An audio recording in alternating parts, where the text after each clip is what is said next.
Jump puzzles.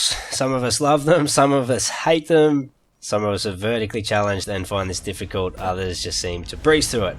For me, jump puzzles are super easy, as you'll see in this footage. I'm an absolute pro at this, that's why I'm writing a guide for it.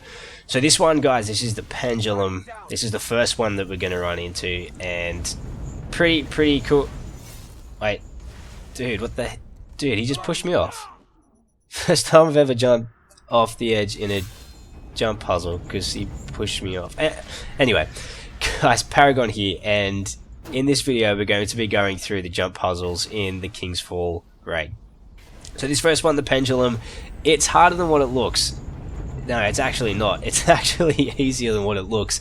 The pendulum, you want to jump before the pendulum moves. That's the easiest way to do this one. If you try to jump as it's moving or after, you have to sort of readjust in midair. So if you jump early, it's going to make this part a lot easier. So the next part I'm going to be doing on my Warlock, showing the Warlock a bit of love, and this next jump puzzle is really fun. I found this one really enjoyable. I think Bungie did a really great job with this jump puzzle.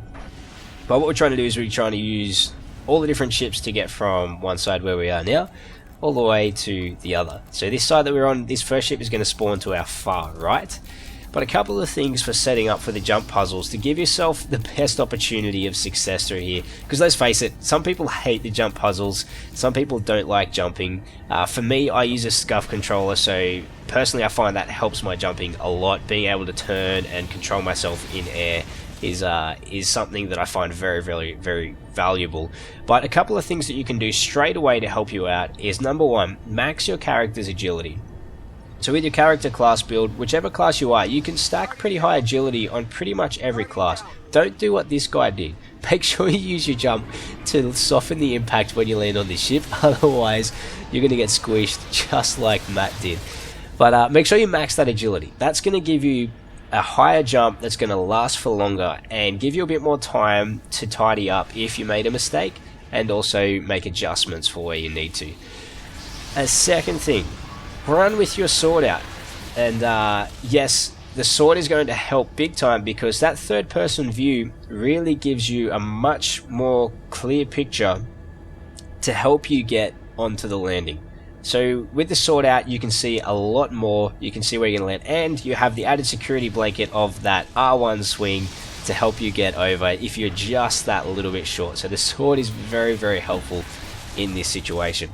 So a couple of things to note with the jumps. For me personally, because I main Hunter, I do prefer the jumps that have a bit of a burst at the start, or a bit of a boost. I'm so used to that Hunter double jump and triple jump and blink that whenever I pick up my Warlock and my Titan, I always tend to make silly mistakes with the jump because I'm not used to having such minimal boost at the start. So for both those classes, the Warlock I run with the burst, and with the Titan I run with the height.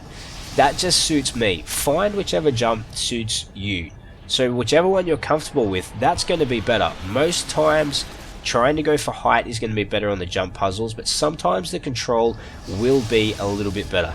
As you can see, not used to not having that boost, and straight into the side of the ship. That ship is pretty dangerous, but just made it on. So we've got one more ship to go before I've cleared the first part of this jump puzzle, and a little bit of a freaky Warlock dance. I don't know what you guys think, but I think that Warlock dance is super creepy. But anyway, all the new emotes are pretty cool actually.